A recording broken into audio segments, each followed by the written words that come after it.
Has been overlooked, especially making a Western Conference Finals run last year? No, I love it. Yeah. Why? I just love it. Yeah, it's dope. I mean, I love the fact that everybody want the Lakers to win. That's how it's supposed to be. They don't want the Timberwolves to win. I get it. And is never short on confidence. Now he has an even bigger chip on his shoulder heading into this series with the Lakers. LA is favored to win, but the two teams split their season series, and this is for sure going to be one of the more competitive ones. What would be let's try that one more time, Brian. What would be considered a success for the Lakers this postseason? If they can show that their new grouping of perimeter stars, which is obviously Luka, LeBron, and Austin Reeves, can fit together beautifully and be a competitive group, and they can share each other's load and also show that they can fit together. Because I don't necessarily, my expectation for the Lakers is that they will be at their best next year when they can make some transactions in the offseason, build up their size. In all honesty, if you look at the history of basketball, a team with this, weakness and depth issue inside has never really won at a high level. That's not to say that they can't, but they're fighting against reality of the sport right now. But if Luka, LeBron, and Austin Reeves can be so great together, they push the teams to the limit and maybe even get to the conference finals, then their future looks even brighter. And that's what I really think their realistic opportunity is. Okay. I know that there's a lot of people who are unrealistic, but I will say this. 2 years ago, they were in the play-in, and I would have been sitting here on this day saying, well, if they get to the playoffs, they're doing well. They made it to the conference finals. So underestimating LeBron has never been a good way to go forward in the playoffs. I mean, we got to give credit where credit due. JJ was able to quiet the noise. They were able to get home court, so they have had some success this year. I don't know if anybody really was able to anticipate that. We didn't know what that was going to be. That was a huge question mark. So we have to give them that success, but I agree with you. They're going to struggle when it comes to points in the paint and going against those bigs. If you look at all the upper echelon teams, OKC has two bigs. Houston has two bigs. Denver has jokers. So if they ever have to see one of those teams along the line, they just can't compete with that. Oh, and they knew that that was their deficiency when they went out and tried to get Mark Williams, and obviously that trade didn't come to fruition. We know what Luka Doncic prefers. They know that that's sort of the piece that they need. We'll see how far they can go with this roster. And by the way, coming out of the Anthony Edwards sound and then talk more Lakers is probably exactly what Ant-Man is talking about. Don't worry, we're going to get to Minnesota just coming up in our show. But first, the battle of the Balkan bigs. Does Ivica Zubac and co have any shot at slowing down Nikola Jokic? Our resident big man, Udonis Haslem, says he has a plan for the Clippers here. Plus, star Damian Lillard has been cleared for full basketball activity as his deep vein thrombosis in his right calf has cleared. He is no longer on blood-thinning medication, the team announced moments ago.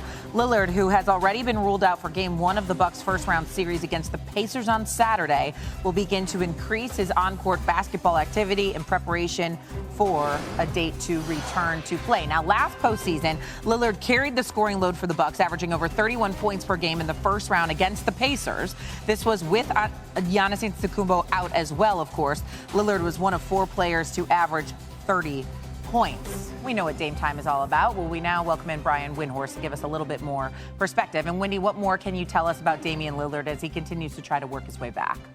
This is a game-changing development. The team had announced earlier this week that he was cleared to go to his next stage of recovery, and they had been optimistic throughout the time that his season was not over, because typically when you have a blood clot, you're put on the shelf for months. This is the first time we've ever seen this type of recovery. They worked with specialists at the Mayo Clinic to get this. This is obviously something they studied very closely, but from what I am told, he has returned to practice. And so he has been out for weeks. You're not just going to immediately throw him back in there. You're going to have to build him up, but he's been practicing the last couple of days. He will ramp up, and it seems, I can't even believe I'm saying this, but it seems like Damian Lillard is going to return within this series against the Indiana Pacers. And look, the Pacers are a formidable team, but getting Dame Lillard back into this really rebalances the way you can look at the way this series might play out. Yeah, you're surprised. So was I. When I saw this breaking news come across, I thought, my goodness, this is very quick.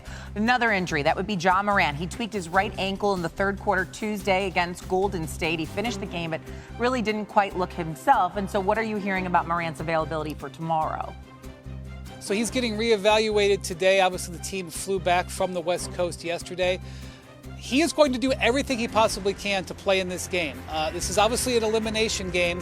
This is when you hear if this was a regular season game, he would not play, but if it was a playoff game, he would, and that is where we are headed. The Grizzlies have not put out their formal injury report yet, but in talking to sources close to Morant, he's going to play in this game. Now, his availability and how much he's able to impact the game are two different things. Obviously, after this injury, he was not as impactful down the stretch of the game a couple of days ago.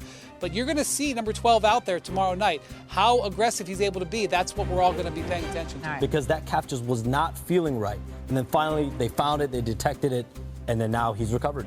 I mean, just getting back into game shape, that's something you can't simulate. You can't run, you can't get on the bike. You have to get in game basketball shape. And unfortunately, they're playing in one of the fastest teams in the NBA. So that's going to be an issue, but I fully expect Dame to hit the ground running and not miss a beat when it comes to offense. I mean, I think Dame time is just going to be Dame time. Yeah, absolutely. And I don't think we can overlook, when we talk about blood clots, UD, you know this all too well, that really the first concern is for the person and just for the health of Damian Lillard. So the fact that he's able to get back to the basketball court at all, let alone this quickly, is truly unprecedented. And we are certainly looking forward to seeing him out there. But I think all of us would have said the status of Damian Lillard and what that means for the Milwaukee Bucks, one of the biggest questions heading into the playoffs. Now that we have some answers on that front, what is the biggest question remaining? We don't ever seem to talk about the Celtics, and that's a compliment to them because the Celtics have handled their business so well as champions.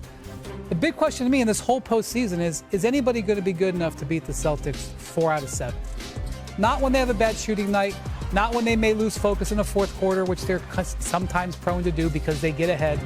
Can you beat them 4 out of 7 times? I just want to point out, last year in the playoffs, they went 16-3. At one point, they won 10 straight games. And while I do believe a number of teams have made strides on them, they have not weakened at all. If anything, they have strengthened, especially with their starting 5. So to me, that's a huge question. The other thing is, who might be there to meet them if they can get through the East? Who can win this Western Conference? I can make a case for 5 or 6 or 7 different combinations. I would say 6, yeah. Well, I can't even say who's going to get to the conference finals. Like, I favor the Thunder, but I can make a case for we could have a whole bunch of different combinations in the Western Conference finals.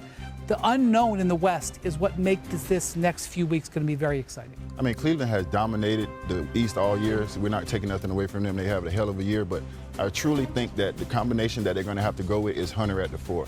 I really don't like the Mobley switching on to Jason Tatum. I don't like the Mobley. I know he's a great defender, but he just has trouble guarding Jason Tatum. I mean, he gets to his pull-up right here over a 7-foot guy. Now he isos him, steps back once again over a 7-foot guy. So he's getting all his shots, and this takes nothing away from Mobley. Jason Tatum is one of the greatest in the game, but I truly think this is not going to be a 2-big series. If they see the Boston Celtics, it's going to be a 1-big series, and Hunter is going to have to play a huge part. There's sort of been these titans, right, at the top of each conference, the Oklahoma City Thunder and then the Cavaliers and the Boston Celtics in the Eastern Conference. But, Brian, you've said it repeatedly. It seems like 2 through 7 in particular in the Western Conference is separated by a matter of degrees, and it depends on the day, Shams. How are teams preparing for this jockeying within this crowded middle of the West? I'll give you an example. Someone that I know around the Timberwolves was like, why are we looked at as such underdog to the Lakers? We have 1 less loss than them. Right. And you look at the standings and how jumbled up these are. Oklahoma City, Houston, Los Angeles, the Lakers, the Clippers even, Denver, Minnesota, Golden State. I think, 7 teams? I think all 7 of those teams can give themselves, I mean, maybe Houston, right? This is their first foray into this. They have a younger team. But all those other teams are going into this playoffs like, we want to make it to the finals. Right. And that mentality you talk about parity in the NBA. I mean, that's pretty remarkable that you can have 7 teams make a case that we can get to the finals. People around the Timberwolves are saying that, but we know that Anthony Edwards is never just afraid of saying that thing out loud. He did just that. Take a listen. What does that mean? Đã quay trở lại với kênh YouTube của mình. Ngày hôm nay mình sẽ tiếp tục đi tô màu để gửi tặng đến các bạn những phút giây thư giãn. Chào mừng các bạn. Rất hân hạnh các bạn đã đến với video của mình. Và để làm được video của mình, video tô màu của mình thì mình sẽ chuẩn bị những dụng cụ như sau. Đây là bút sáp màu và đây là điện thoại để mình quay lại quá trình mình tô màu. Đây là những sản phẩm được in sẵn. Đây là những con vật này. Đây là những con vật. Đây là những đồ vật. Vân vân.